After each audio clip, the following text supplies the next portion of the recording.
Key number 20 is about evolving our experience of neutrality, specifically about exploring inclusive neutrality, which is kind of juxtaposed here with our old experience of exclusive neutrality. I'm struggling a little bit to kind of pick words. Those are the best words I could come up with. Suffice to say that people who really have a lot of Aquarian or Piscean energy, they already know about this. They know about this. So you guys might be listening to this and go, yeah, this is, yeah, obviously, right? But the rest of us are learning about this, right? We're learning about it. So in the past, let me just say that I definitely had this experience of cultivating neutrality where I would go, no, I'm neutral, I'm not doing that. No, I'm neutral, I'm not getting involved. Just kind of separating myself from things in the experience of neutrality. And they want me to make it very clear that these two types of neutrality I'm like juxtaposing here are equal. Like they're equally valid, equally beautiful, equally important to experience. None is better than the other. But there is this inclusive neutrality is something that, since most of us haven't had a lot of like experience with it, it's going to be something that's coming in for us to like explore further, right? Unless you're an Aquarian or a Pisces, then in which case you already know about this. But for the rest of us, so inclusive neutrality is more the way they were showing this to me last night when I first got this message and tried to wrap my head around it. It's like dissolving into the system almost. Like imagine the great cosmic web, like a great cosmic spider web. Like imagine everything is like a spider web. And if you just dissolve yourself and you can flow out into it, and then with all of your little threads in the web, you can experience everything, and experiencing it without emotional reactivity, experiencing it in that non-attached state. This is all about experiencing, practicing non-attachment, but while actively pursuing new experiences. I know that I have often associated non-attachment. Really, I kind of skewed it, and I was basically practicing detachment, right? The kind of negative detachment, teenager type of thing, right? But of course, you're probably familiar with the difference between detachment and non-attachment. So this is a kind of similar thing here, but it's almost like a third step.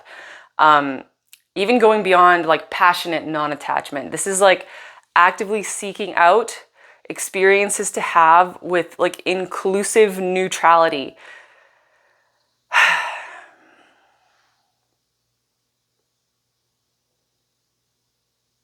It has this feeling of moving out into the fog, like moving out in all directions, like sending your energy out, flowing forth like in all directions. It's like in a bubble, like you're expanding out in all directions, sending your tendrils out to experience things, collect information, collect data, and then pulling it back in and experiencing it all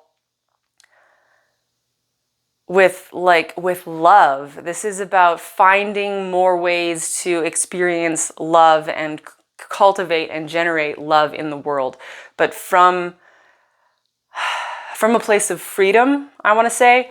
It's like, something you love, you don't put it in a cage. Something you love, you set it free. To love something is to set it free. That's part of this. I know this is a little bit disjointed, but you guys are pretty good at just catching the vibe and running with it. So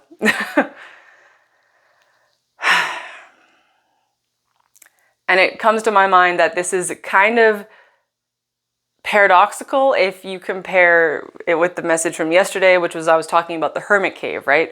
So how do we put these two things together where we are being invited to flow our energy out into the world and experience everything, experience everything, and then pull back in, right? And still be in the hermit cave. There's this really like tidal effect going on. It's this ebb and flow, right? Like the cycles of the moon or the cycle of night and day. It's you're even if you wanted to have like an extrovert introvert cycle, right? Flowing outwards and then flowing back in your own perfect timing. You set the cycle. And man, everybody's own ebb and flow, everybody's own tidal cycle is so unique, like so unique. Some people could have like, you know, a new cycle every minute or multiple cycles a minute. You could be rapid fire, super crazy, right? Or you could be like me and have a really, really slow ebb and flow where like my cycles take about 8 years. You know, it's been like, man, I recording this in November 2021, and this is like a direct repeat for me of the energies I experienced 8 years ago. It's really insane. It's like a whole octave thing happening. So as you practice and as you just have this opening up to like flowing and retracting, you're going to start, that's going to help you notice your own tidal cycles, essentially. Okay, was there anything else about inclusive neutrality? Inclusive neutrality. So experience the more kind of older style exclusive neutrality when that is serving you. Then flow outwards into the inclusive neutrality, practicing non-attachment with the things that run through your system. So what they're showing me right now is like, it's almost like getting electrocuted with energy. It's when you're in an exclusively neutral kind of state, you're kind of in a bubble and you're saying no, and you're just letting things bounce off of your bubble and you're in your own energy, right? The hermit cave.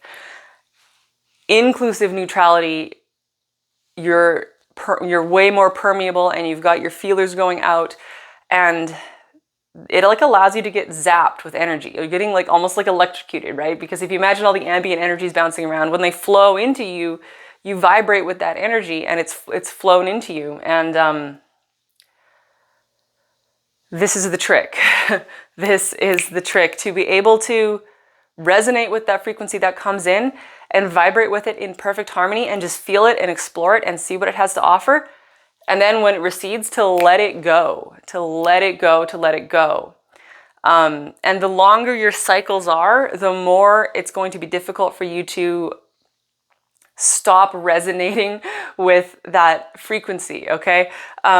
Yeah, so if you have really rapid cycles, it's easier for you because you're just constantly switching and changing and being new and different and adaptable constantly all the time, right?